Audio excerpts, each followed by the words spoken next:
We shall never surrender. One small step for man.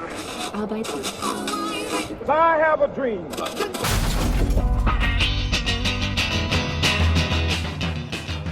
Did all those famous people really utter those historic quotes, or has someone been playing jiggery-pokery with the evidence? Professor Buzzkill sets the record straight on quote or no quote.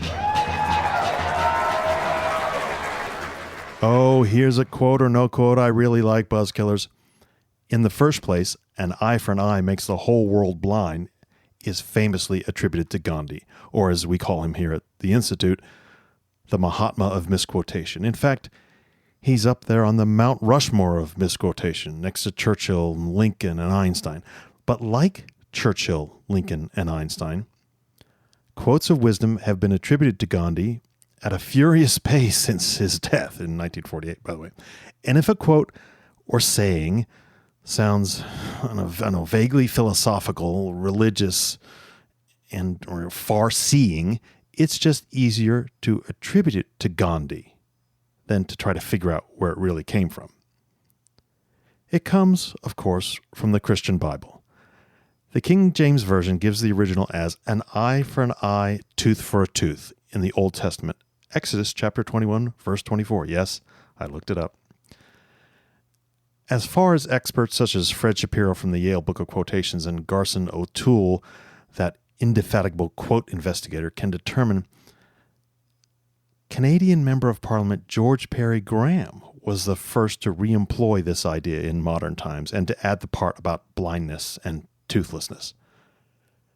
During a 1917 debate on the morality of capital punishment in the Canadian House of Commons, Graham said, quote, if we were to go back to an eye for an eye and a tooth for a tooth, there would be very few honorable gentlemen in this House who would not be blind and toothless. And that basic quote idea also appears from other people in the next few decades. After all, it was a well-known phrase from the Old Testament, so it didn't take the world's most original thinker to repeat it and to add to it. Easy quotations, ones adapted from the Bible, for instance, usually show up in movies first, such as the famous 1982 film Gandhi, and indeed many great Gandhi quotations, I'm putting quotations in quotation marks there, made their start in that film. This one didn't, actually, and that's one of the reasons it's so interesting to me, as I said at the beginning of the show. You see, it's not the most egregious misquotation or misattribution in the long history of Gandhi misquotations.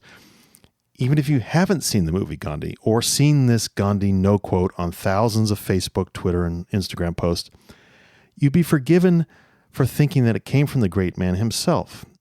That's because the American journalist Louis Fischer used, quote, an eye for an eye makes everyone blind twice while writing about Gandhi and Gandhi's thinking.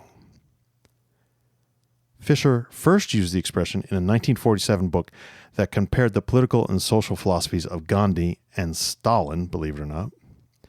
And he did so again in his more famous and more widely read biography of Gandhi, published in 1950.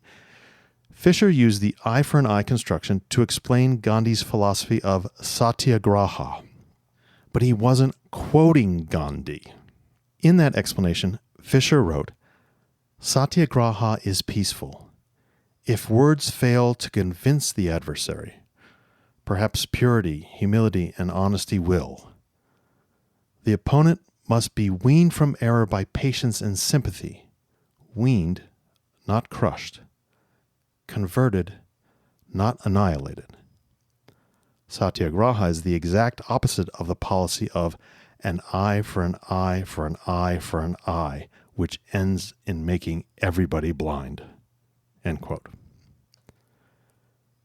Fischer's biography, entitled, by the way, The Life of Mahatma Gandhi, which is also on the Buzzkill bookshelf, sold very well, and it's not surprising that his eye for an eye construction has become a Gandhi quotation in the popular mind, rather than a journalist's explanation of Gandhian philosophy, which is what it was, a journalist's explanation.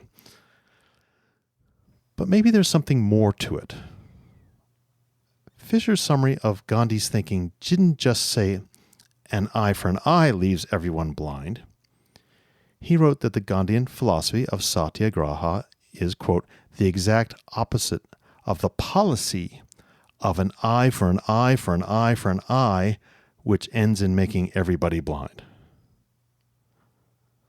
With the death toll of World War II certainly within his living memory, as well as the nasty fractiousness and death of the Spanish Civil War, and worst of all, World War II, with its shocking and stratospheric death toll, Fischer might have thought that the simple back-and-forth retaliation of an eye for an eye was an almost feeble description of this cruel human tendency that was on display during the first half of the 20th century. An eye for an eye wasn't enough to describe what modern people had done and had witnessed. Perhaps that's why Fischer extended and broadened the old biblical saying to make it an eye for an eye for an eye for an eye, which makes the whole world blind. Gandhi himself couldn't have said it any better. Talk to you next week.